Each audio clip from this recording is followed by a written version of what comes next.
Ouais, bonjour, bonsoir. Ouais, ce soir, on se fait la petite partie dernière et voilà, et troisième partie de À vous les gens du monde. Donc là, c'est juste l'intro. Je fais ça de manière un peu improvisée pendant la promenade du chien. Voilà, dans la deuxième partie, à la fin, on a vu en fait que dans Apocalypse 11, il est question de, comme je vous disais, de la grande cité. Vous savez, il y a les deux témoins. Et les deux témoins, c'est écrit en fait qu'ils seront vus dans leur cadavre en fait dans la grande cité et que toutes les nations les verront, etc. Et en fin de compte, c'est écrit que cette grande cité, elle est appelée en, en esprit, elle est appelée Sodome et Égypte. D'accord. En fin de compte, voilà, par dévoilement, on sait que du coup que cette grande cité, c'est bien Jérusalem.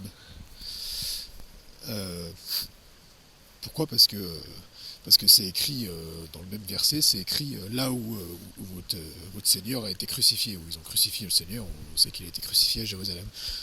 Parce qu'en fait, si j'avais dit ça, parce que la dernière fois j'avais mal expliqué, mais c'est parce qu'en fait, il y a cette doctrine, il y a ces fausses doctrines de la fin des temps, là, ces adorateurs de la fin du monde, qui, comme moi je l'étais avant, où ils pensent en fait que la grande cité en question, c'est le Vatican, voilà. Vous savez, il y en a beaucoup en fait qui pensent que la synagogue de Satan, tout ça, euh, voilà, Babylone, enfin, voilà, il y en a, ils pensent que c'est le Vatican en fait. Voilà, il y en a, ils pensent que Babylone c'est Sodome et Gomorre. Non, non, Babylone c'est en esprit, c'était d'un point de vue terrestre, c'était l'ancienne Jérusalem en fait. Ouais, en fait, Babylone en fait c'est pas un lieu en fait, ça a été un lieu à une époque, mais c'est fini, hein, ça n'existe plus. Hein. Babylone, ça a été Babel, hein, ça a été l'endroit de la Mésopotamie. Et en fait, compte maintenant, enfin plus tard, c'est devenu la Mésopotamie, et ensuite, par la suite, maintenant, c'est l'actuel Pakistan par là, voilà, pour vous donner une idée. Mais ça n'existe plus, hein, il n'y a plus de Babyloniens. Hein. Et maintenant, d'un point de vue spirituel, oui, ça existe toujours. En fait, compte, Babylone, en fait, compte, c'est l'esprit de la loi, en fait. C'est l'esprit de la loi mosaïque qui demeure encore sur le monde, malheureusement. Mais qui, en fait de manière terrestre, quand il a été vaincu, euh, justement, en l'an 70. Donc voilà, je reviens sur ce passage-là. Donc Apocalypse 11, on voit que donc il y a les deux témoins là en question. Donc tout leur cadavre, en fait, c'est écrit en fait que toutes les nations, toutes langues, etc. Les verront. Vous pouvez prendre avec moi, hein. Je vous mettrai les versets. Et c'est écrit en fait qu'ils les verront donc à la grande cité qui est appelée donc Sodome et Égypte en esprit. Et c'est écrit après là où le Seigneur a été crucifié. Et en fin de compte, c'est écrit après, plus loin, c'est écrit et toutes les nations, toutes les langues et plusieurs rois de la terre, etc., les verront. Et en fin de compte, il y en a beaucoup qui ont interprété ça, encore une fois, à notre époque, à nous, là, actuelle. Parce que c'est écrit toutes les nations, toutes les langues, etc. Mais c'est un mensonge parce que plus haut, il est bien question de la grande cité, que c'est bien en fait dans la grande cité. Et si vous remontez en fait au chapitre 10, à la fin, les derniers versets du chapitre 10, c'est écrit en fait que Jean, il doit encore annoncer ce message. C'est l'ange qui lui parle, justement, l'ange qui lui donne le livre à manger, là, qui est, voilà, qui est doux comme le miel et ensuite amer dans son ventre. Et bien en fait, juste après, il lui dit en fait, voici, tu dois encore annoncer un message en fait à beaucoup de rois, de nations, de langues, de peuples en fait. Mais encore une fois, quand il parle des nations là, il parle bien des nations de Jérusalem. Alors, vous verrez, lisez le passage, vous verrez que c'est très clair en fait. Vous voyez par vous-même. Puisque après, en effet, quand il parle de la grande cité, qui est appelée en esprit Sodome et Égypte, eh bien, dans la continuité, en fait, il dit en fait les langues, les nations, tous les peuples, etc. En fait, de cette grande cité-là, en fait, quand il est question en fait qu'ils le verront dans cette grande cité à Jérusalem, en fait. Vous voyez? Donc toutes ces nations, tous ces peuples, toutes ces langues-là, ils les ont vus, mais c'est pas les ont vus, parce que moi, à une époque, je m'imaginais que tous les verront à la télé, tout ça. Mais c'est un mensonge, parce qu'en plus de ça, il y a des textes qui sont pas dans la Bible. Hein. Il y a des textes qui prouvent, en fait, de témoins à l'appui, qui ont écrit, en fait, que ils ont, en l'an 70, justement, ils ont vu deux témoins, en fait, ils ont vu deux hommes qui paraissaient fous, qui criaient, en fait, jour et nuit, je sais plus quoi ce qu'ils disaient, mais bon, je retrouverai les textes. Il faut aller voir sur le blog de Patrick Fontaine, il explique très bien. En gros, il criait la repentance, quoi. Il criait à la repentance, Saint, Saint, Saint, et l'Éternel, et il criait repentez-vous, repentez-vous, en fait, compte. Et ils ont, enfin, voilà, ils ont bien fait les prodiges comme c'est écrit, en fait, compte. C'est tout ce qui est écrit, en fait, dans Apocalypse de manière terrestre, c'est bien accompli et ça a été écrit. Il y a eu des témoins visuels, d'accord. Donc voilà, juste pour en finir avec l'intro là, parce que c'est l'intro en fait compte. Dans cette intro, donc on va traiter d'un petit dévoilement d'Apocalypse. Donc là, Apocalypse 11, donc voilà, c'est fait là, ce que je voulais dire. Je vais venir dans Apocalypse 6, et surtout je vais parler de l'enlèvement de l'église, le soi-disant enlèvement de l'église, parce qu'il n'y a pas d'enlèvement de l'église. Hein. Je vais vous montrer dans les écritures, je vais vous prouver que déjà il y a écrit nulle part enlèvement de l'église. Et voilà, je vais mettre au clair sur cette fausse doctrine de l'enlèvement. Et voilà, et on va parler aussi des termes parousia et tout ça, donc la présence, tout ça. Donc voilà, à tout de suite. Ouais, bonjour, bonsoir. Bon ben je vais continuer sur enseignement à vous les gens du monde. Donc, je pense que je le ferai comme ça pour changer un peu pendant la balade du chien. Là ce soir je suis armé jusqu'aux dents de manière céleste. J'ai plein de poches et j'ai deux bibles j'ai deux bibles sur moi directement. Donc j'ai la Louis II comme ça et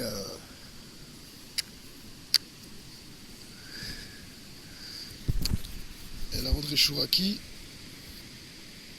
pour ceux qui l'ont jamais vu. Ça en même temps vous voyez. Bon, j'avais déjà montré dans d'autres vidéos, mais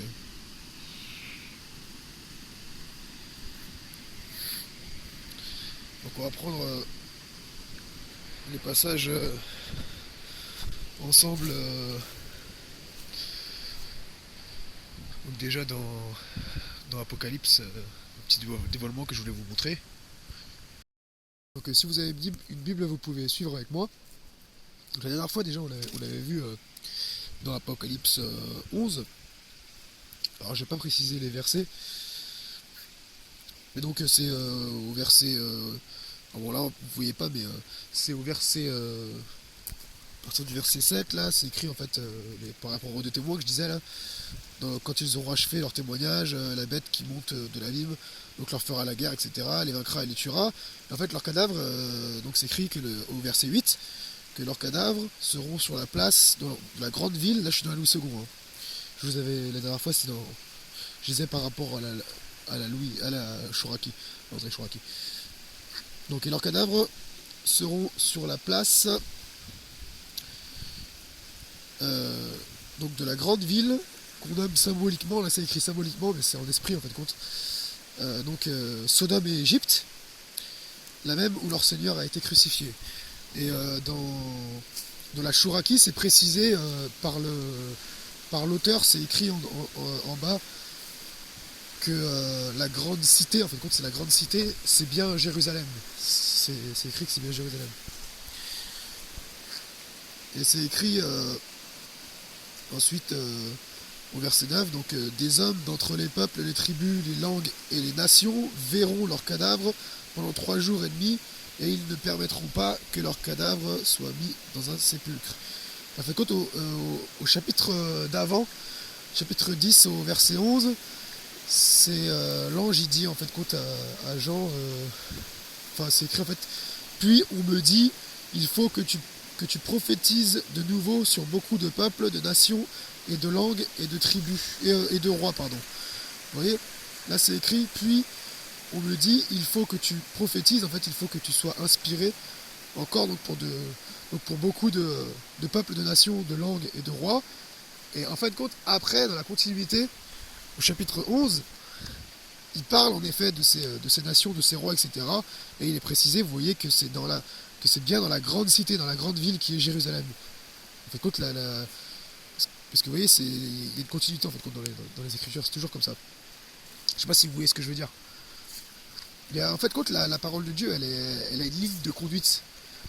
J'en ai déjà parlé voilà, dans les enseignements sur qu'est-ce que la parole de Dieu, tout ça, sur la parole de Dieu fusionnée aux Écritures, voilà. Vous voyez, qui révèle toujours Christ en fait.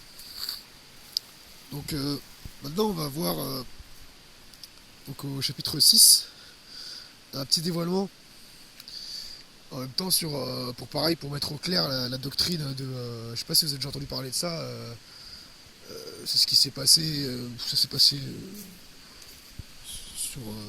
sur 4 ans je crois d'affilée, le truc de la lune rouge et du soleil noir, sauf que bon il n'y a pas eu de soleil noir, mais il y a eu en effet il y a eu la lune rouge 2014, 2015, 2016 par là, parce que soi-disant 4 années de suite c'était pas, enfin ça prophétisait la fin des temps, qu'il y ait voilà 4 lunes rouges, je sais pas quoi.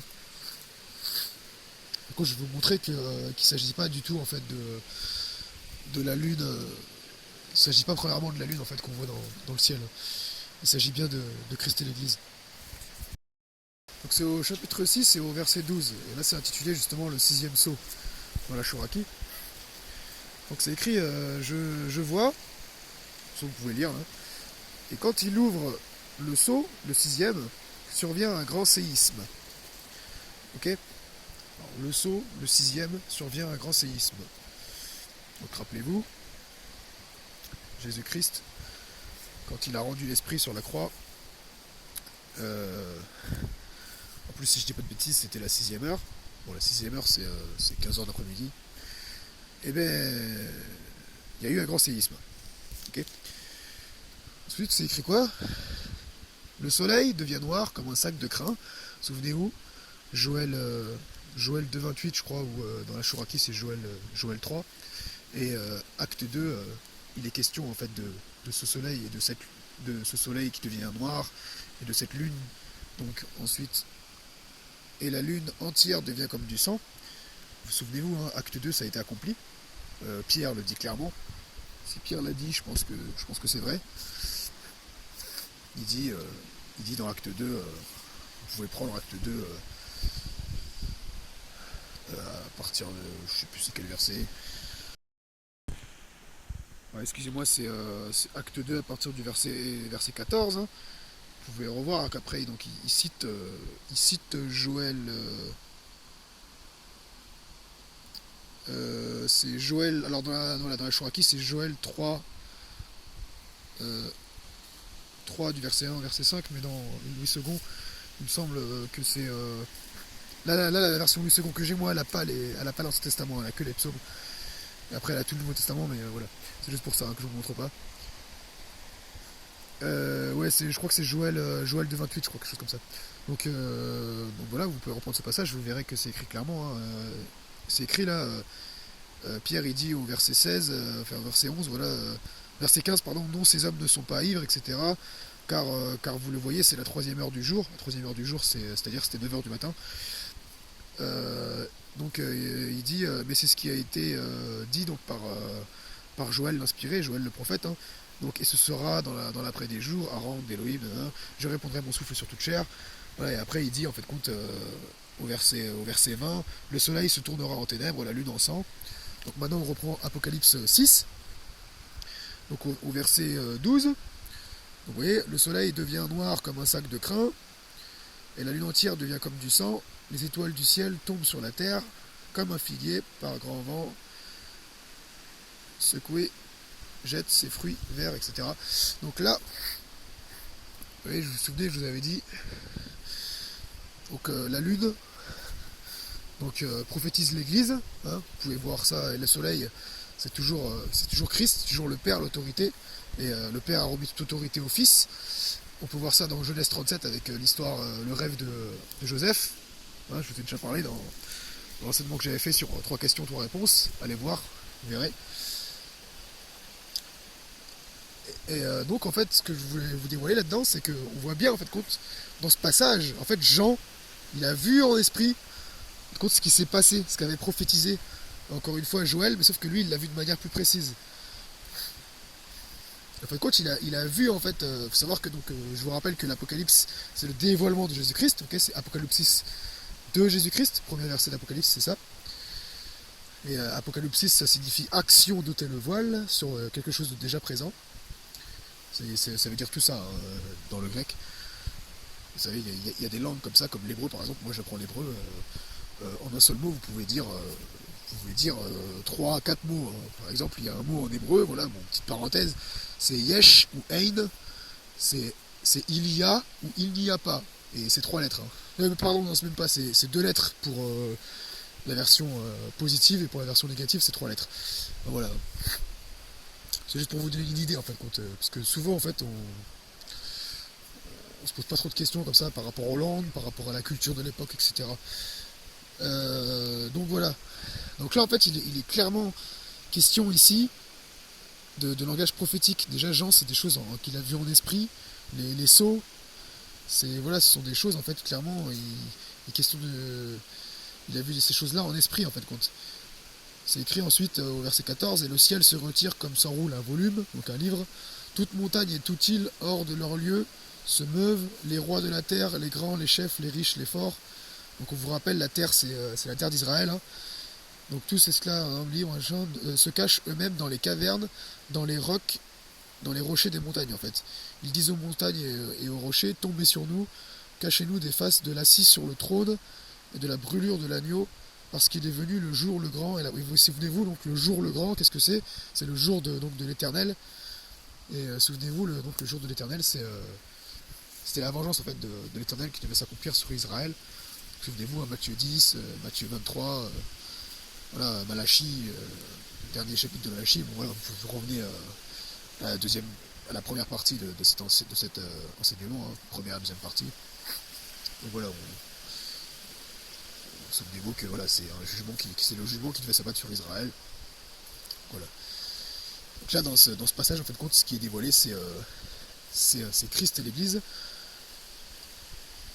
Car le soleil devient noir comme un sac de crin. Pourquoi? Parce qu'en fait, compte, en fait, à cette époque, en fait, Jésus, pendant un temps, du coup, Christ, en fait, il a revêtu les ténèbres. En fait, ça prophétise quoi? Ça prophétise que sur la croix, en fait, compte, Jésus, il s'est fait ténèbres pour nous.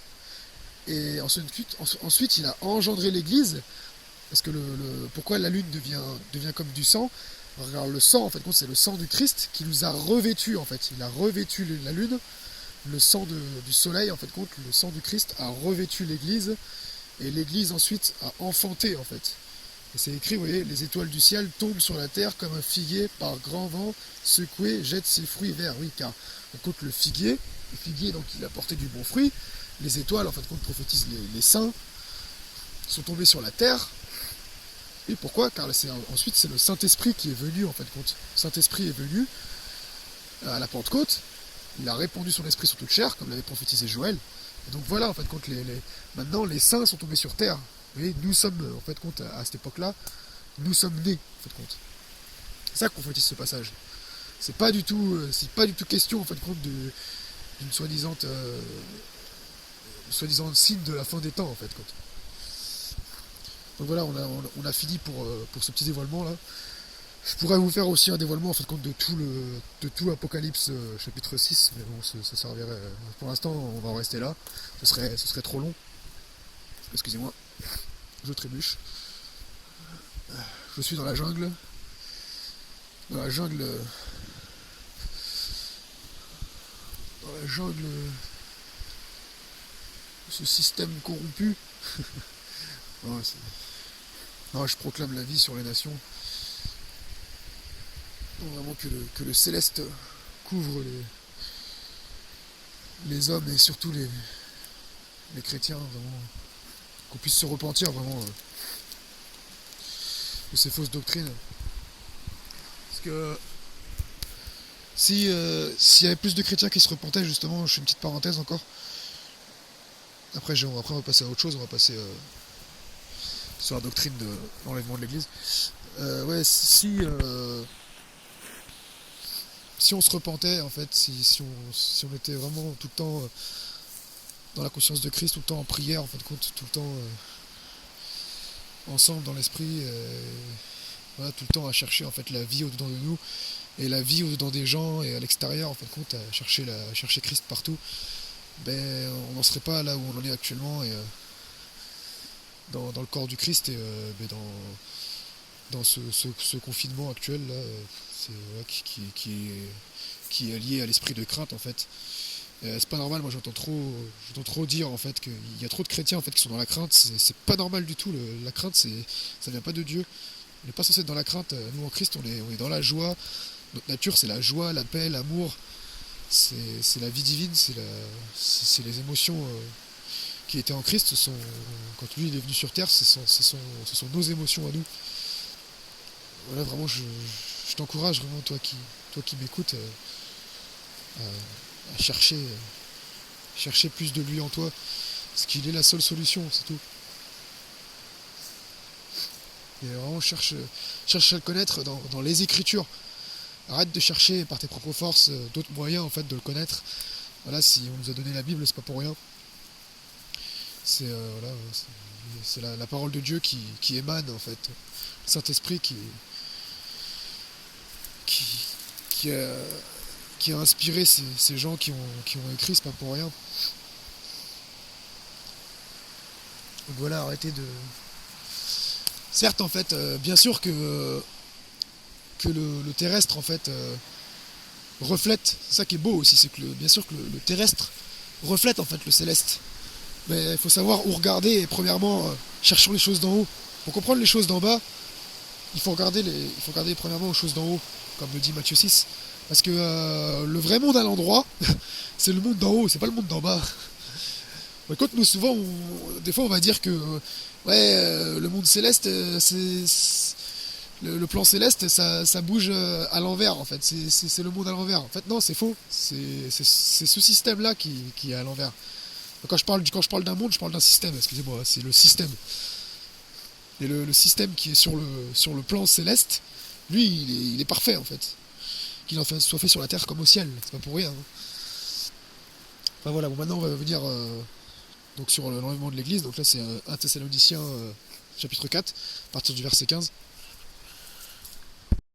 Donc excusez-moi, c'est à partir du verset 13. 1 Thessaloniciens chapitre 4, à partir du verset 13. Donc je lis avec vous. Donc déjà il est question ici, comme Paul, donc voilà, comme Chouraki le note, c'est les morts se lèveront. Déjà le contexte c'est le relèvement des morts. Donc nous voulons, frères, c'est Paul qui parle, que vous n'ignorez rien au sujet des dormants, pour que vous ne soyez pas attristés comme ceux qui n'ont pas d'espoir. Ok ? Oui, nous adhérons à ce que Yeshua est mort et s'est relevé. De même, Elohim amènera avec lui ceux qui se sont endormis en Yeshua. Or, ceci, nous vous lisons selon la parole du Seigneur, de la donne. Nous, les vivants, nous serons encore là à l'avènement du Seigneur, de la donne. Ok ? Nous ne devancerons pas ceux qui seront endormis. Car la donne lui-même a un mot. Excusez-moi, c'est le vent. c'est les aléas du direct. Donc il a un mot donné, il a un mot d'ordre, pardon.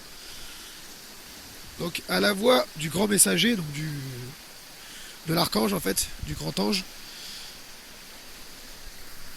et du chauffard d'Elohim, de Dieu. Donc descendra du ciel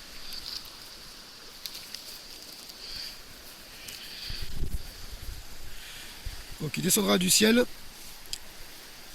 et les morts dans le Messie se relèveront les premiers. Ok. Ensuite, nous les vivants, restés là, nous serons enlevés ensemble avec eux dans les nuages c'est marqué, pour rencontrer l'Adon dans l'air. Nous serons ainsi toujours avec l'Adon. Aussi, réconfortez-vous l'un l'autre par ces paroles. Et je lis juste quelques versets au chapitre 5, parce que c'est écrit le jour du Seigneur, donc les jours de l'Adon. Souvenez-vous, ce que c'est encore une fois le jour du Seigneur. Et souvenez-vous qu'il avait dit, que ses disciples n'auront pas achevé de parcourir les villes d'Israël, que le Fils de l'homme sera venu dans sa gloire, hein, que le jour du Seigneur sera venu. D'accord ? Donc, mais pour ceux qui aient des époques et des temps, vous n'avez pas besoin que cela vous soit écrit. Donc vous n'avez pas besoin. Ok ? Donc s'ils n'en ont pas besoin, c'est qu'ils n'ont pas besoin. C'est qu'on n'en a pas besoin non plus. Oui, vous le savez vous-même, pertinemment, quand un voleur de la nuit... Donc quand il y a un voleur dans la nuit qui vient, en fait, ainsi viendra le jour du Seigneur. Quand ils diront paix et sécurité, donc là, il fait clairement allusion en fait à ce qui s'est passé en l'an 70. Hein. Alors, soudain, la destruction se présentera pour eux, alors comme la douleur d'une femme qu'il a dans le ventre. Souvenez-vous, hein, c'est ce qu'il avait dit Jésus dans Matthieu 24, Marc 13, Luc 21. Donc, vous, frères, vous n'êtes pas dans la ténèbre, pour que ce jour vous surprenne comme un voleur. Donc déjà, c'est clair et net, il parle des... Donc là, il dit vous, frères, donc il parle de nous aussi. Ok. Donc oui, ceux qui dorment, dorment la nuit, verset 7, et ceux qui s'enivrent, s'enivrent la nuit. Mais nous, étant du jour, et oui, car le jour, en fait, comme je vous ai déjà parlé, de manière céleste, hein, le jour c'est Christ, hein, car au commencement, l'Éternel n'a parlé que le jour. Il a parlé au Christ. Donc, je vais juste revenir en fait, je voulais juste aller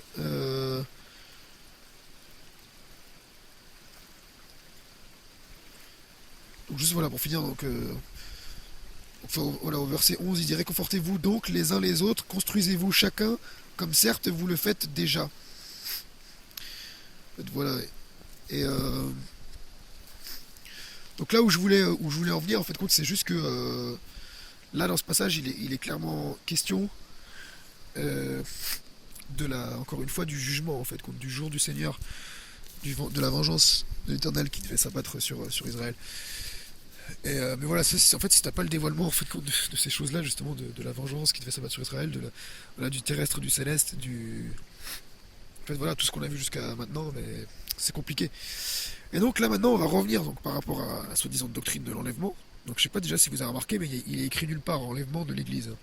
Le verset en question, c'est verset 15 là. Or ceci, donc nous vous le disons, selon la parole du Seigneur, donc nous les vivants, nous serons encore là à l'avènement de la donne. Donc déjà, nous serons encore là à l'avènement de la donne. Nous ne devancerons pas ceux qui se seront endormis. Ok ? Car la donne lui-même a un mot d'ordre à la voix du grand messager du chauffard d'Elohim descendra du ciel. Donc les morts en Christ se lèveront les premiers.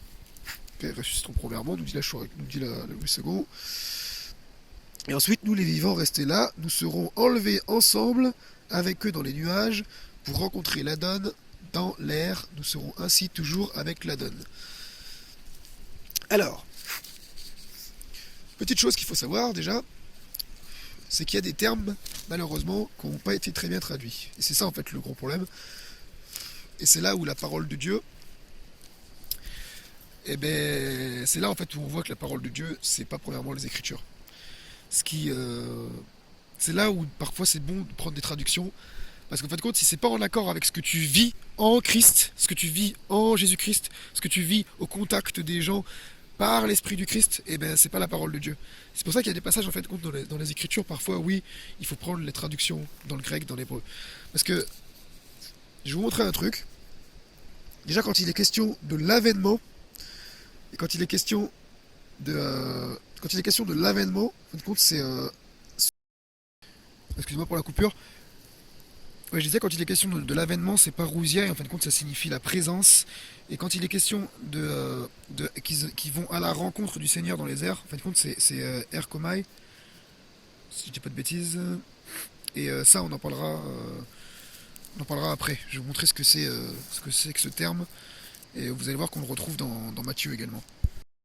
Donc, excusez-moi, finalement, on continue à l'intérieur.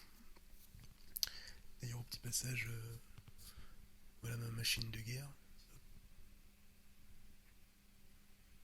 Hein, mon petit bazar. Ah, c'est ici que je fais mes vidéos.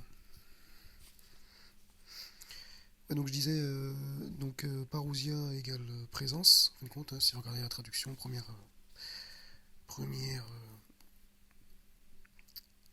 première traduction, le premier terme c'est présence, donc c'est dans la présence, en fin de compte, quand il est écrit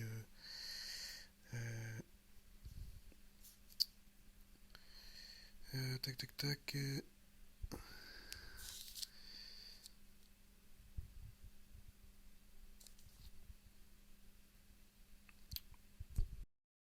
C'est écrit, oui, nous les vivants, nous serons encore là à l'avènement du Seigneur. En fin de compte, l'avènement du Seigneur, en fin de compte, c'est ça, ce que je vous disais, c'est le jour du Seigneur. Et ce que je voulais vous montrer aussi, ici, c'est il est question premièrement du beau combat de la foi. Parce que si vous regardez, à partir du verset 8, si vous mettez en concordance avec Ephésiens 6, à partir du verset 12 à 17, c'est écrit: mais nous, étant du jour, donc soyons sobres, donc revêtons pour cuirasse l'adhérence et l'amour, pour casque l'espoir du salut. Oui, ça fait référence au beau combat de la foi, Ephésiens 6, c'est l'enseignement d'après, justement, ça tombe bien. Et donc, ce que je voulais vous montrer aussi par rapport à la présence, l'avènement, la parousia, et par rapport juste, enfin, vous allez comprendre. Par contre, déjà dans 1 Thessaloniciens, donc au chapitre d'après, à la fin, il est écrit là, chapitre 5 au verset 23, donc lui, donc le Dieu de paix, qu'il vous consacre, vous les parfaits, déjà on est parfait selon Dieu, hein, que tout de vous souffle être corps, donc là ça révèle l'être, hein, corps, âme, esprit, donc soyez gardés sans reproche pour, là c'est écrit pour l'avènement, en fin de compte c'est parousia, j'ai déjà rien en grec, hein, de notre Seigneur Jésus, ok. Et ça c'est le chapitre d'après, hein. Donc il dit bien, pour la parousia, pour la présence de notre Seigneur Jésus, fidèle est celui qui vous appelle aussi, il agira. Je l'ai marqué. Ah, parce que là ce que je veux mettre en lumière, parce que vous allez voir maintenant, dans le chapitre 1 du deuxième épître aux Thessaloniciens, vous allez voir dans ce passage que ce que je veux mettre en lumière, oui, c'est sur le fait que beaucoup trop encore, je trouve, pensent que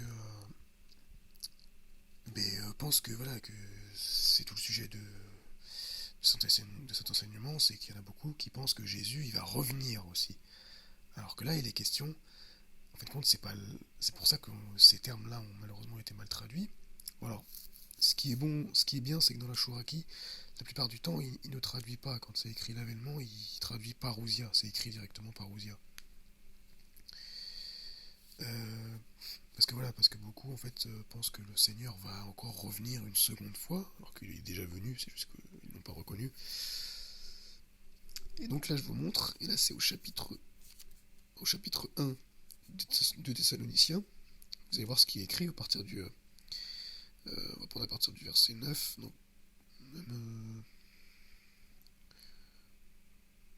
enfin vous pourrez relire, on va prendre le verset 10. Donc quand il viendra pour être glorifié parmi ceux qui sont consacrés à lui, ok?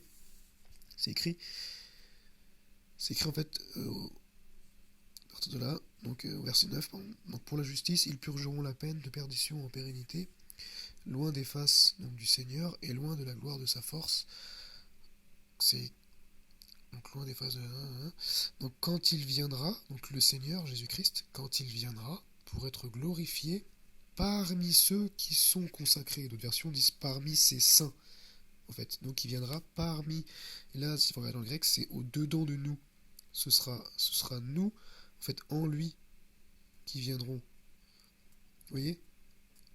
Consacrés à lui. C'est-à-dire, si vous regardez dans une autre version, c'est marqué ceux qui ont la foi, en fait, les saints. Donc c'est écrit carrément pour être contemplé en tous ceux qui auront adhéré, donc tous ceux qui ont la foi, qui auront eu la foi, parce que notre témoignage a été reçu par vous en ce jour-là. Là, il dit en ce jour-là, celui-ci là, de leur époque, d'accord? Pour cela, nous prions toujours pour vous, pour que notre Dieu vous rende digne de l'appel et accomplisse tout désir de bien et l'œuvre d'adhérence dans le dynamisme. Ainsi le nom de notre Seigneur Jésus sera glorifié en vous, au-dedans de vous, et vous au-dedans de lui, ok? Selon le chérissement de notre Elohim et de notre donc, Seigneur Jésus le Christ, d'accord? Et là encore une fois, c'est écrit ensuite l'avènement de notre Adon, c'est la présence, encore une fois, c'est parousia. Vous voyez, nous vous demandons, frères, donc pour l'avènement, donc si vous remplacez pour la présence de notre Seigneur Jésus le Christ, de notre rassemblement auprès de lui. Ok, donc voilà, maintenant on va voir en détail. Je vais vous montrer les termes donc parousia et le terme donc qui est ici donc rencontré. Voilà, on va dévoiler un peu ces versets là, versets 15 à 17, avec pour appui les strongs. Bon, finalement, on va pas prendre les strongs comme je voulais faire sur internet parce qu'il n'y a pas besoin. Je vous mettrai juste la définition exacte du grec, donc du terme qu'on voit ici là. Donc quand il est écrit en fait pour rencontrer la donne dans l'air, ou d'autres versions disent pour aller à la rencontre donc, du Seigneur dans les airs. Mais je relis juste le verset. C'est écrit ensuite nous les vivants restés là, nous serons enlevés ensemble avec eux dans les nuages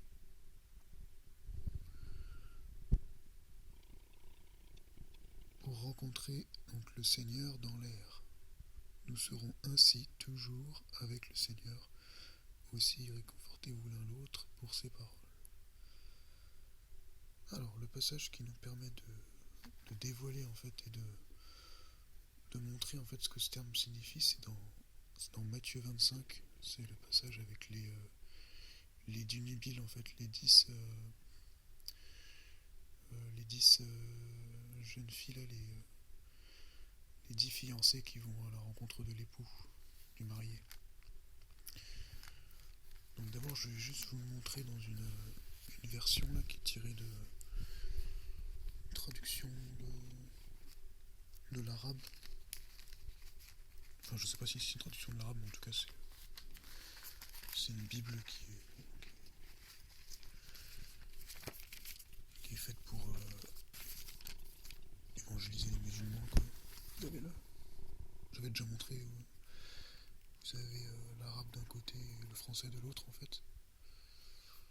Donc ici c'est écrit la parabole des 10 jeunes filles. Donc c'est pour vous montrer aussi comment certaines traductions peuvent être trompeuses. Parce que cet évangile là, parce que ça c'est juste l'évangile, c'est juste le Nouveau Testament. Autrefois le Nouveau Testament s'appelait l'évangile. Alors il est bien dans certains passages, j'aime beaucoup dans certains passages, mais dans d'autres passages j'aime pas du tout, comme dans ce passage par exemple. Mais bon, l'important ici c'est pas grave parce que de toute façon c'est le mot rencontre qui a été traduit par rencontre, rencontrer. Quand vous regardez dans le grec, c'est ce mot-là qui est important. Donc, je lis. Donc c'est Matthieu 25 à partir du verset 1. Donc alors le royaume des cieux ressemblera à l'histoire de 10 jeunes filles qui prirent leurs lampes et sortirent donc pour aller à la rencontre du marié. 5 d'entre elles étaient imprévoyantes et 5 étaient raisonnables. Celles qui étaient imprévoyantes prirent leurs lampes, mais sans emporter une réserve d'huile. En revanche, celles qui étaient raisonnables emportèrent des flacons d'huile avec leurs lampes. Or, le marié tardait à venir. Les jeunes filles eurent toutes sommeil et s'endormirent. À minuit, un cri se fit entendre. Donc on dit: Voici le marié, sortez à sa rencontre. Alors, ces 10 jeunes filles se réveillèrent et se mirent à préparer leurs lampes, etc. Donc on sait la suite. Hein. On leur dit en gros, donc il y en a qui ont, donc celles qui ont leur lampe avec de l'huile, voilà. Et elles sont OP quoi. Les autres elles ont pas d'huile, elles demandent de l'huile aux autres. Celles qui ont de l'huile, elles leur disent vous avez qu'à vous en acheter. Et en fait, à la fin, le marié en fait,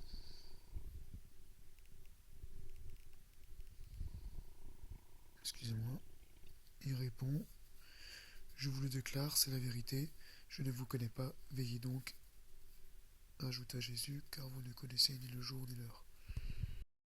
Ok, donc maintenant je vais reprendre avec vous dans la Chouraki, et en même temps je vais vous dévoiler avec la définition que vous avez à l'écran, donc le terme à la rencontre. Donc il faut savoir en fait que ce terme, en fin de compte, signifie à l'époque, en fin de compte, c'est Arkomai, si je dis pas de bêtises, j'avais déjà montré en fin de compte dans les Strong, dans la partie précédente, sauf que sur renseignemoi.com, ils ont un Strong qui est pas très génial et ils traduisent simplement rencontre. Et en fin de compte, il faut savoir que pour les Grecs de l'époque, quand ils utilisaient ce terme, c'était comme si en fait un grand représentant, en fait le chef, un roi, venait en fait dans un lieu et qu'ils allaient en fait à la rencontre de cette personne qui était en fait à l'extérieur. C'est comme si il y avait un roi en fait qui venait dans une ville, étant à l'extérieur, les gens en fait allaient à sa rencontre à l'extérieur de la ville pour le ramener au dedans de la ville. Plutôt, ou disons, peu importe le lieu, c'est quand quelqu'un en fait, quelqu'un d'important est à l'extérieur d'un lieu, vous êtes vous dans un lieu quelconque, vous sortez du lieu où vous êtes pour le ramener dans le lieu. Vous sortez pour aller à sa rencontre pour le ramener dans le lieu où vous êtes. C'est ce que signifie en fait ce terme. Donc regardez maintenant. Dans la Chouraki là, c'est écrit: Alors le royaume des ciels donc, ressemblera à 10 nubiles. Donc c'est 10 jeunes filles, 10 vierges en fait, qui prennent leur lampe et sortent à la rencontre de l'époux. Okay. Donc souvenez-vous, donc sortent à la rencontre, elles sortent à la rencontre pour le ramener dans le lieu où elles sont. D'accord, l'époux. Ok. Ensuite, c'est écrit au verset 6, au milieu de la nuit, c'est un cri: Voici l'époux, donc sortez à sa rencontre pour le ramener ici. Ok. Alors elles se réveillent, toutes ces nubiles, elles préparent leurs lampes. Les folles disent aux sages: Donnez-nous de votre huile, nos lampes s'éteignent, mais les sages répondent et disent: Et s'il n'y en avait pas assez pour vous et pour nous, allez plutôt chez le vendeur vous en acheter, etc. Donc, son prêtre entre de noces et la porte se referme. Plus tard viennent aussi les nubiles, elles disent: Seigneur, Seigneur, ouvre-nous. Mais il répond et dit: Amen, je vous dis, je ne sais qui vous êtes, donc veillez, vous ne connaissez pas le jour ni l'heure.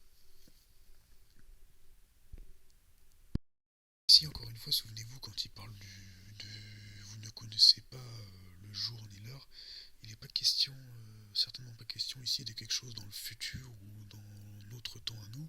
Parce que voilà, souvenez-vous, l'enseignement d'avant, ce que je vous ai montré, c'est que les disciples de Christ, ils savaient même pas, en fait, ils pouvaient même pas s'imaginer que Jésus allait aller sur la croix, encore une fois.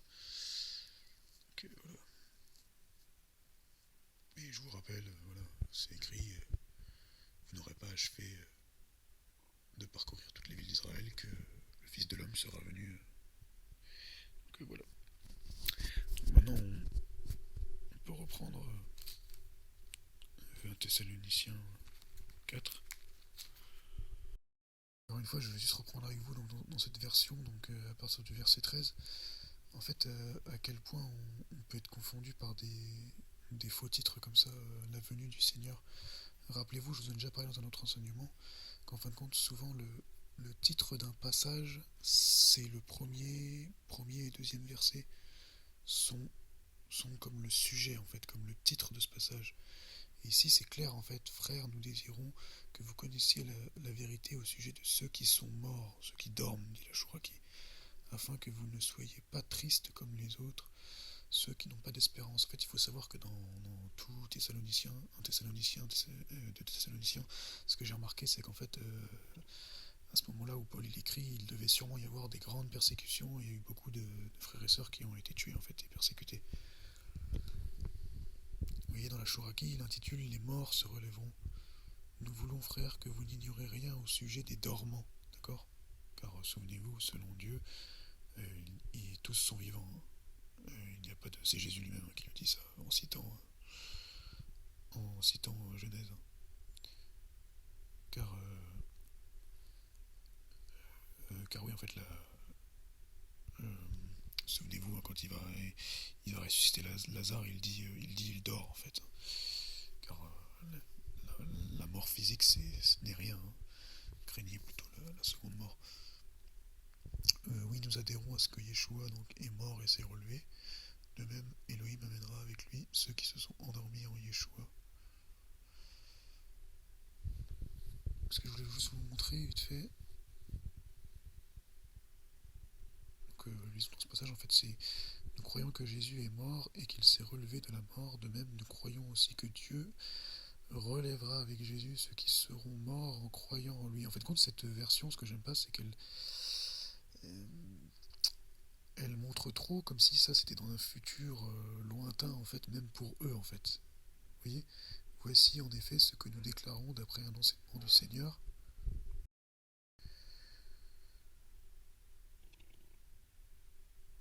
Donc ceux d'entre nous qui seront encore en vie quand le Seigneur, vous voyez, c'est écrit quand le Seigneur viendra.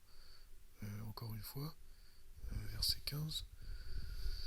En fait, compte, c'est l'avènement. Et ici, si je dis pas de bêtises, c'est parousia. Et parousia, voilà, je vous ai montré pareil, c'est la présence. Okay, le terme, c'est la présence. Donc on peut relire ici, en fait, compte, c'est. Excusez-moi parce que ça saccade. Or, ceci, nous vous le disons selon la parole de la donne, nous les vivants, nous serons encore là dans la présence, en fait, du Seigneur. En fait, c'est ça, c'est comme ça qu'on devrait lire, en fait. Nous ne devancerons pas ceux qui se seront endormis. Vous comprenez, ça change tout, en fait. Car la donne lui-même a un mot d'ordre à la voix du grand messager, donc de l'archange, et du chauffard d'Élohim descendra du ciel. Les morts dans le Messie se lèveront les premiers. Ensuite, nous, les vivants restés là, nous serons enlevés ensemble avec eux dans les nuages. Ok, là c'est écrit donc, on se rappelle, hein, pour rencontrer, en fait, compte, pour aller à la rencontre donc du Seigneur et le ramener donc dans le lieu où nous sommes, donc sur terre. Et souvenez-vous qu'il en soit fait sur la terre comme au ciel. Donc s'il doit en être fait sur la terre comme au ciel, comme le dit la prière de Jésus, soi-disant notre Père, eh bien c'est que ça va s'accomplir. Et donc cette terre-là ne doit pas être détruite, comme beaucoup le pensent. Non, non, elle sera un jour pleinement dans la plénitude du ciel.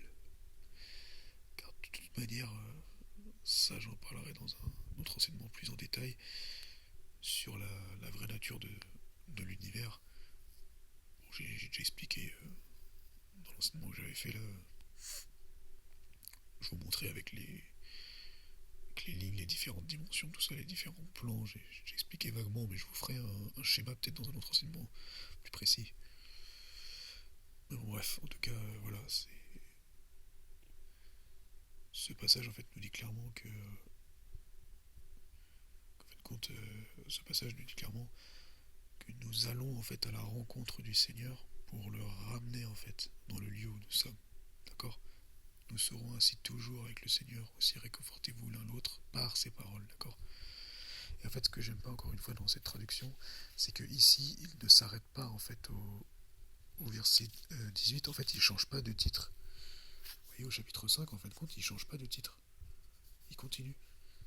Vous n'avez pas besoin, frère, qu'on vous écrive au sujet des temps et des moments où tout cela arrivera. En fin de compte, le truc, c'est il parle plus du tout du même sujet dans ce passage.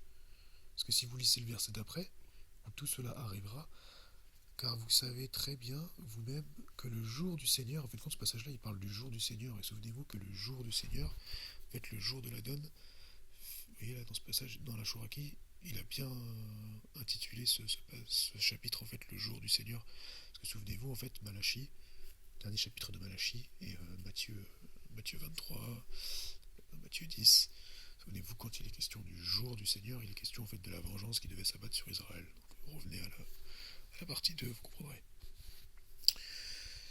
Donc voilà.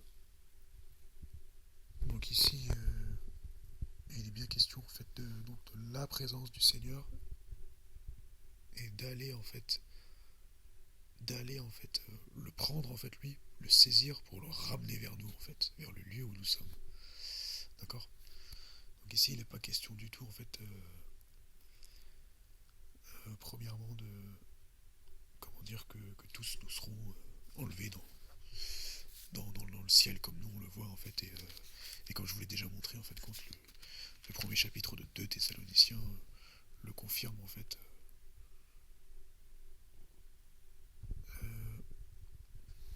au verset 10, hein, je vous le relis, hein, quand il viendra pour être glorifié, donc qui est le Seigneur Christ, hein, donc parmi ceux qui sont consacrés à lui, donc parmi ses saints. Okay. Et dans cette version, je sais pas comment ils disent,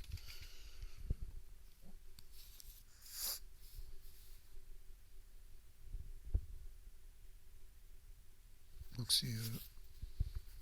ils disent lorsqu'il viendra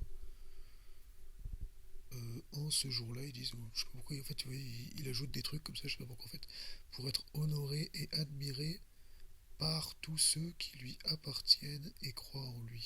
Ouais, après, c'est compréhensible aussi. Vous serez vous-même de leur nombre, car vous avez cru au message que nous vous avons annoncé.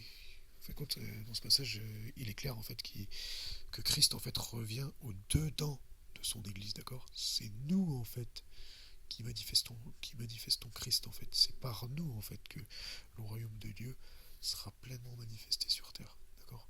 Et qu'il l'est déjà pleinement en fait. Pour Dieu en fait c'est déjà accompli, car il a vaincu à la croix, d'accord? Maintenant on va passer à autre chose vite fait.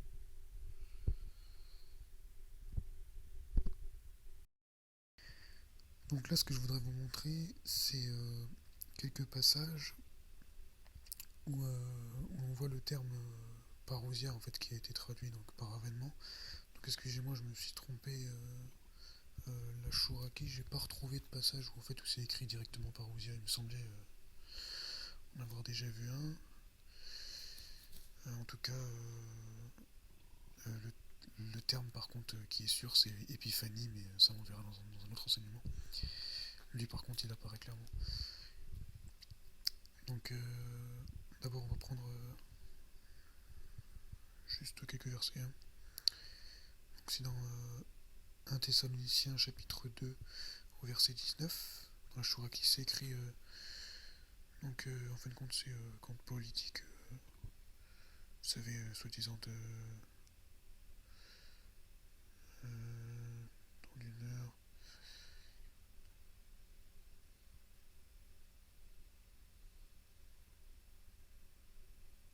Avec oui, Satan qui a fait obstacle, il a voulu aller chez eux, bref. Donc oui, quel espoir ou joie ou couronne de fierté pour nous, sinon vous-même en face de notre Adon Yeshua, donc à son avènement. donc remplacé par le dire à son avènement, donc dans sa présence.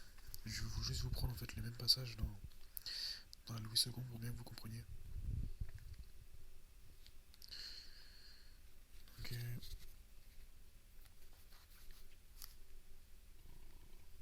il dit ici, quelle est en effet notre espérance ou notre joie ou notre couronne de gloire?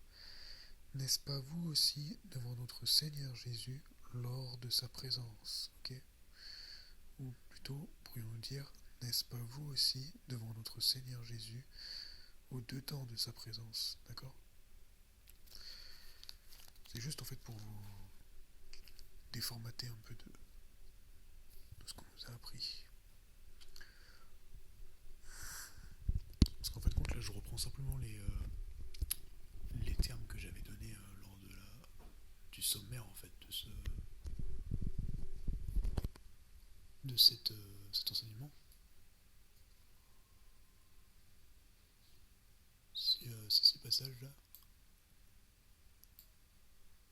C'est juste ça que je reprends. Hein. Ça et après cela. Je sais pas si vous voyez bien. Voilà. Donc là maintenant on va prendre donc 1 Thessaloniciens 5.23. D'ailleurs vous allez comprendre quelque chose aussi là-dedans.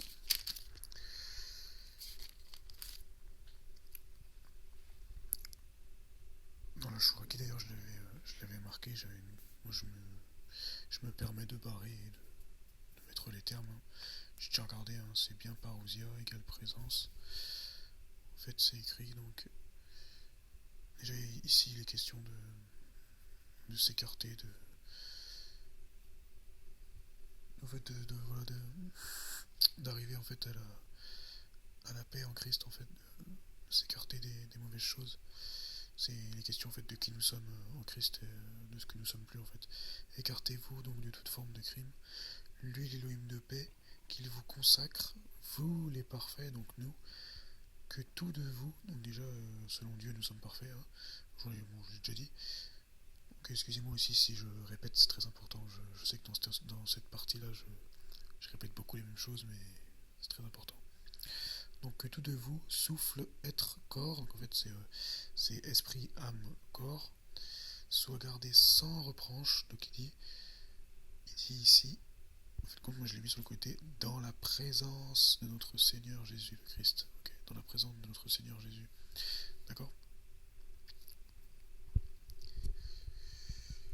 Ensuite, on va prendre donc 2 Thessaloniciens 8, 9.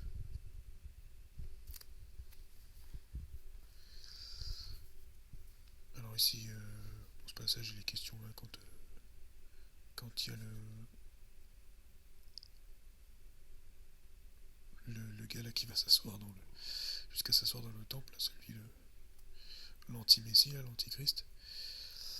Il dit alors sera découvert donc le Centaura, donc en fait, c'était le romain en fait, hein, de l'époque, c'était César Néron qui s'est assis en fait dans le temple de Jérusalem, hein, dans le temple de Salomon.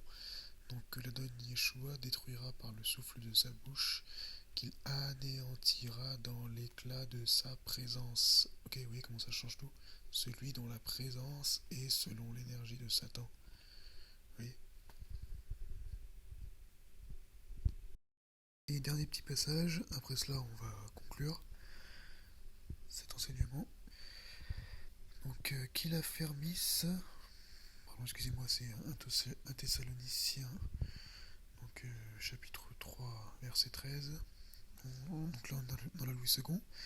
Donc on va reprendre verset 12. Et que le Seigneur fasse croître et abonder l'amour que vous avez les uns pour les autres et pour tous, à l'exemple de celui que nous avons pour vous, qu'il affermisse vos cœurs pour qu'ils soient irréprochables dans la sainteté devant Dieu, notre Père. Et là, donc on peut remplacer donc, pour Dieu notre Père, dans la présence de notre Seigneur Jésus, avec tous ses saints.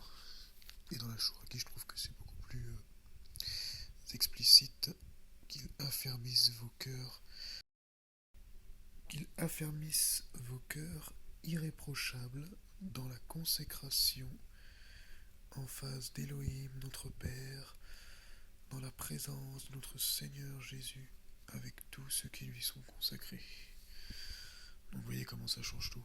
Ça c'est voilà, le terme parousia dans le grec. Vous verrez par vous-même. Hein. Et quand on le vit, ça...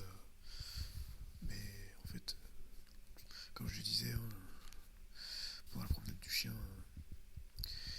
voilà, si c'est pas du vécu, si ça n'a pas été prouvé par le Saint-Esprit, c'est pas la parole de Dieu. Si ce que vous lisez en fait, c'est pas en accord avec ce que des grands aînés dans la foi vivent en fait, ce que l'Église en fait, l'Église céleste vit, c'est pas la parole de Dieu. Donc c'est pour ça que c'est important parfois de prendre l'hébreu et le grec. Et c'est pour ça moi par exemple personnellement que j'apprends l'hébreu et je trouve cette langue magnifique. Donc voilà, maintenant on va conclure. Juste un truc. Donc dans 1 Corinthiens 15-23 que j'avais mis dans le sommaire. Donc ici, quand je vous avais dit, en fait, compte, si on voit bien le terme, donc c'est parousia en fait. Il a mis parousie choaki en fait. Mais chacun a son rang, donc en tête le Christ, ensuite ceux du Christ à sa parousie, donc à sa présence en fait. Voilà.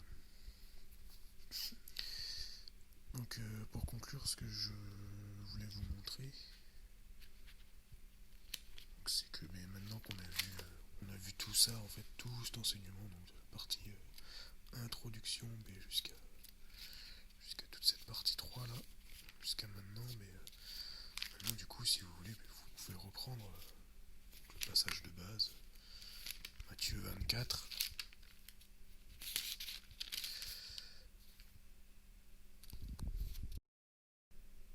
Donc déjà dans la Louis II, donc on peut reprendre hein, en mettant donc les bons termes, hein, donc comme Jésus s'en allait au sortir du temple de Salomon, okay, du temple de Jérusalem, de l'époque, ses disciples s'approchèrent pour lui faire remarquer les constructions du temple, mais il leur dit, voyez-vous tout cela, je vous le dis en vérité, il ne restera pas ici pierre sur pierre qui ne soit renversée, donc les pierres du temple. Il s'assit donc sur la montagne des Oliviers, et les disciples vinrent en particulier lui poser cette question. Donc, dis-nous quand cela arrivera-t-il, et quel sera le signe de ta présence et de la fin du monde mosaïque. Ok. Voilà, maintenant on comprend bien ces choses-là, en fin de compte, on peut reprendre dans la Shoraki. Donc, quel est le signe donc, de ta présence et de l'achèvement de l'ère actuelle de l'époque, de l'ère mosaïque, du système mosaïque de l'époque. Maintenant, en fait, avec tout ce que je vous ai montré, maintenant on comprend pourquoi, par exemple, dans Acte 2,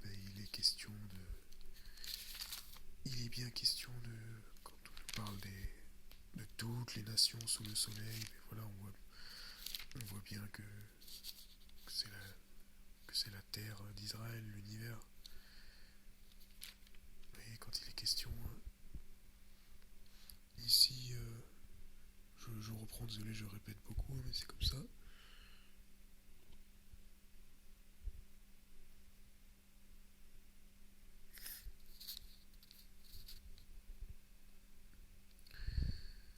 Écrit, donc, or à Jérusalem séjournent donc des Yéhoudim, donc des Juifs, des hommes fervents de toutes les nations sous le ciel, ok.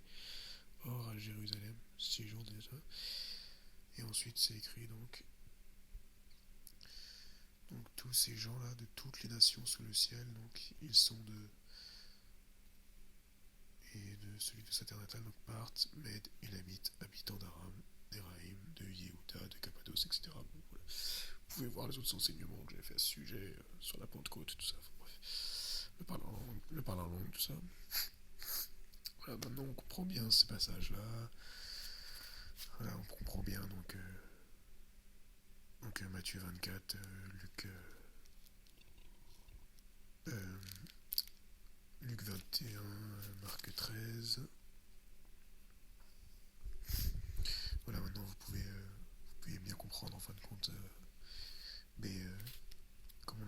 Thessaloniciens 4 du verset 13 au verset 17 là. Voilà. Enfin même au verset 18 pardon. Voilà, on a vu Apocalypse 11, on a pris Apocalypse 6, on a dévoilé. Pareil, si vous mettez en concordance avec Acte 2, vous allez comprendre. En fait, voilà, toutes ces fausses doctrines là de la fin du monde, tout ça. Donc voilà, fin du monde. Donc en fin de compte, c'était le monde mosaïque dont il était question. Le jour du Seigneur, ben, en fin de compte, c'est la vengeance de l'Éternel qui s'est abattu sur Israël en l'an 70, etc. Donc l'antichrist, on a vu l'anti-messie, l'anti-Torah, et pas l'antéchrist, hein, attention avec ces termes. Donc on peut retrouver dans 2 Pierre, c'est 1 Jean 2, 18 et 2 Jean, 2 Jean 7. Donc il est question ici, donc je reprends vite fait, petits enfants, c'est la dernière heure. Donc vous l'avez entendu, l'anti-messie vient. Déjà même de nombreux anti-messies ont surgi. Nous pénétrons donc que c'est la dernière heure. Et si vous lisez ce passage, donc avec le dévoilement que je vous ai apporté là, voilà, en fait il redit là ici qui est menteur sinon celui qui nie que Yeshua est le Messie. Donc voilà l'anti-messie, celui qui nie le Père et le Fils. Donc on avait vu un antéchrist, en fait c'est celui qui nie le Père et le Fils, hein, d'accord. On le revoit aussi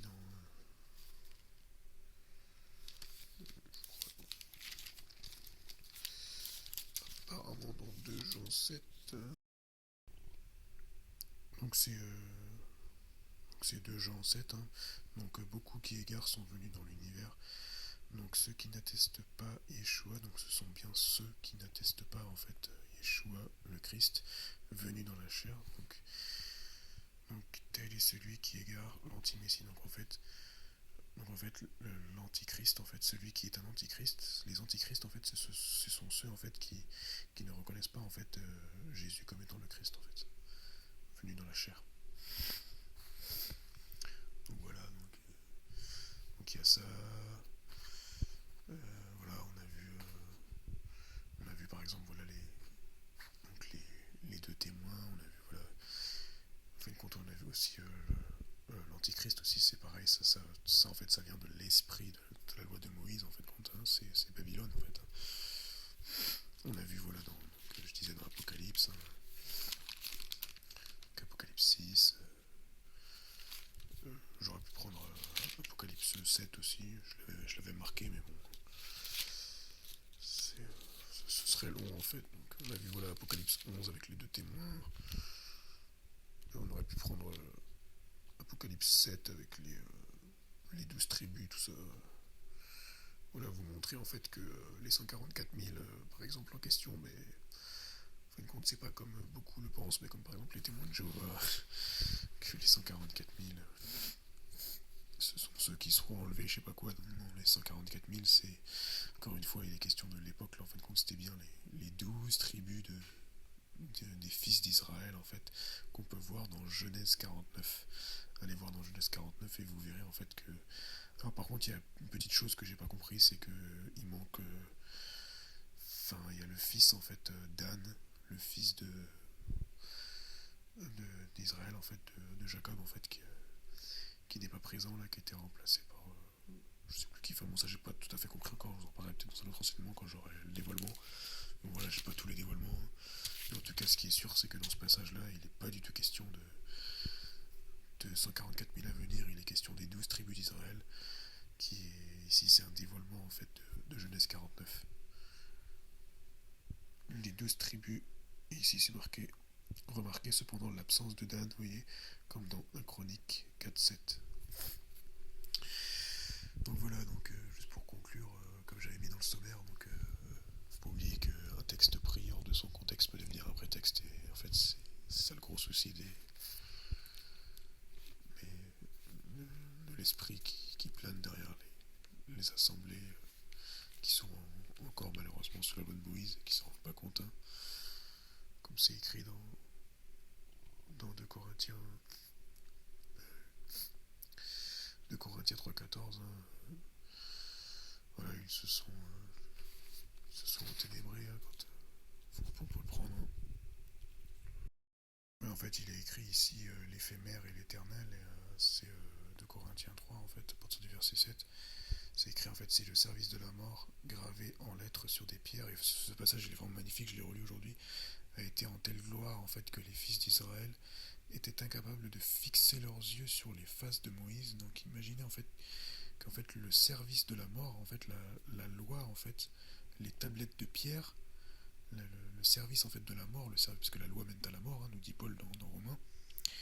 Et bien en fait, quand ils étaient incapables par ce service de fixer les yeux sur Moïse, et à cause de la gloire de ses faces pourtant éphémère, ça veut dire pourtant passagère, en fait, comment le service du souffle, donc notre service à nous, dans le Saint-Esprit, ne serait-il pas davantage dans la gloire? Et au verset 14, il dit: mais leurs pensées se sont endurcies, car jusqu'au jour présent de leur époque, enfin, jusqu'au jour présent, en fait, en tout temps, le même voile demeure à la lecture du pacte antique, c'est-à-dire de l'ancienne alliance. Il n'est pas dévoilé, car c'est dans le Christ qu'il disparaît. Mais à ce jour encore, quand Moïse est lu, donc le Pentateuque, hein, la Torah, tout cela, je répète, hein, parce que j'ai déjà parlé dans un autre enseignement. Un voile gît sur leur cœur, c'est quand ils se tournent vers le Seigneur que le voile est enlevé. Okay. Oui, le Seigneur est souffle, donc le Seigneur qui est en nous est esprit, et là où est le souffle du Seigneur, donc au-dedans de nous, là la liberté, là est la liberté. Donc nous tous, réfléchissons à face découverte, la gloire du Seigneur. Okay. Et n'oublions pas que voilà, nous sommes métamorphosés dans sa même image, de gloire en gloire, comme par le Seigneur, le souffle. Okay, ça c'est vraiment un truc de fou, en fait, ce qui est écrit là. Méditez ça, vous allez tomber de haut. Et ce que je voulais dire aussi, c'est que n'oublions pas, en fait, que voilà, Jésus, il y a quelque chose, en fait, que beaucoup n'ont pas compris, c'est que Jésus, en fin de compte, il a parlé, il a toujours utilisé, en fait, les mots de leur époque, en fait, de leur contexte à eux, de leur loi, en fait, aux Juifs. Parce que rappelez-vous, Jésus, il est premièrement venu pour les brebis perdues de la maison d'Israël, et il est premièrement venu aussi pour annoncer justement le jugement qui devait s'abattre sur Israël. Et vous voyez, on reprend donc Jean 15, rappelez-vous, hein, quand il est question de l'univers, il dit si vous étiez de l'univers, etc., etc. Il dit souvenez-vous de la parole que je vous ai dite, donc le serviteur n'est pas plus grand que son Seigneur. S'ils ont gardé ma parole, donc s'ils n'ont pas retenu, en fait, ma parole, ils garderont aussi la vôtre, etc. Donc c'est qui? C'est l'univers. Et à la fin, il dit en fait, il énonce plein de choses. En fait, quand il dit, en fait, quand c'est l'univers, le sujet, il est question de l'univers, en fait. En fait, quand on a vu que c'était le système mosaïque, et il dit, mais c'est pour accomplir la parole écrite dans leur Torah, ok.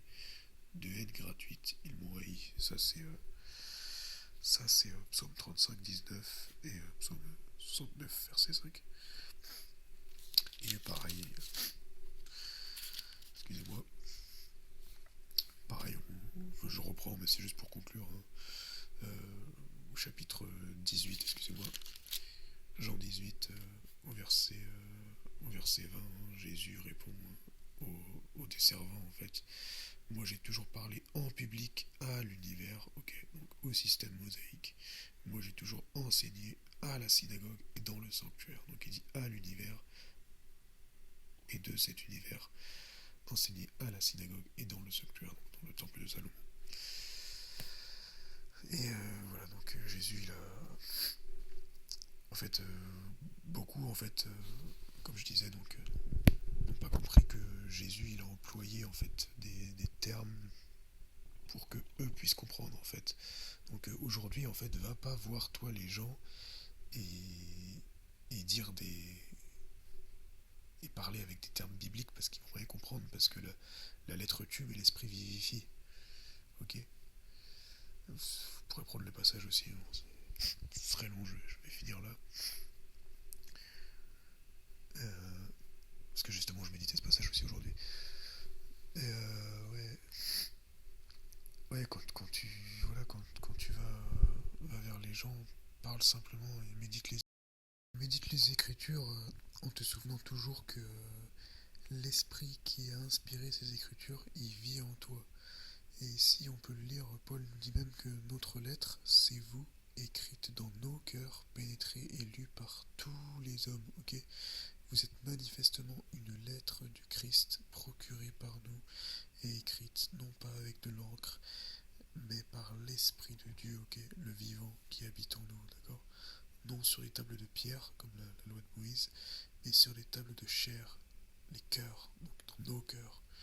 Une telle confiance nous l'avons donc par le Christ devant Elohim. Et ensuite voilà, c'est là qu'il dit donc, qui nous a rendu capables de servir le pacte neuf, donc la nouvelle alliance en fait, non par la lettre, mais par le souffle. Donc n'oublions pas que ce n'est pas par la lettre, par les écritures, mais c'est par l'esprit que nous servons, car la lettre tue, mais l'esprit vivifie. Ok, donc quand tu vas au devant des gens, n'oublie pas ça, médite toujours les écritures du point de vue de l'esprit, et n'oublie pas qu'en face de toi, tu as des gens qui ne connaissent pas forcément la Bible. Donc parle en t'adaptant à l'époque à laquelle tu es. Parle pas en mode ouais les gens du monde parce qu'ils vont pas comprendre. Non, j'écoute pas de la musique du monde. J'ai entendu souvent ces termes. Écoute, déjà c'est un abus de langage. En plus de ça, c'est une mauvaise compréhension en fait des écritures parce que comme je vous l'ai montré, le monde dans les écritures c'est le système mosaïque. Donc en fait, c'est pour ça que j'ai donné ce titre, je le répète, à cet enseignement. À vous les gens du monde, c'est un jeu de mots, c'est une blague pour justement pour rappeler à la repentance justement les gens du monde. En fait, quand les gens du monde, mais selon moi, ce sont les pharisiens des temps modernes, c'est les gens qui dans les assemblées en fait adorateurs de la fin des temps, de la fin du monde, selon eux. En fait. Voilà, pour moi, ce sont eux les gens du monde. Et ce ne sont pas les gens qui ne connaissent pas Christ. J'espère que cet enseignement aura été clair parce que c'est vraiment un enseignement très important. Que voilà, donc je récapitule le monde égale donc le système mosaïque de l'époque, basé sur la loi de Moïse. L'enlèvement de l'Église, donc c'est les questions premièrement en fait compte de la justement de la présence en fait que nous avons en Christ, que en fait compte que par l'Esprit Saint en fait compte nous sommes allés le chercher en fait compte. Lui le Christ en fait d'en haut il est venu nous habiter en fait. Vous voyez, nous l'avons saisi en fait. Oui, parce que la grâce saisit par l'obéissance. Voilà la Babylone. Non, ce n'est pas le Vatican ou je ne sais quelle autre cité physique. Non, Babylone, c'est encore une fois, c'est tout lieu où la loi de Moïse demeure encore sur les cœurs. Et le truc de la lune rouge et du soleil noir, tout ça, non, c'est Christ qui s'est fait pécher pour nous et qui s'est fait ténèbres pour nous et c'est l'Église qui a revêtu le sang du Christ et qui a enfanté Christ. Voilà, je pense que c'est très clair. En tout cas, Dieu vous bénisse et vraiment qu'il puisse réformer notre intelligence. Parce que n'oublie pas que toi qui es venu à Christ, en fait, tu n'as plus à chercher la connaissance terrestre, la connaissance des hommes, parce que, comme j'aime le dire, la connaissance n'est rien, mais la connaissance de Christ est tout. Ciao.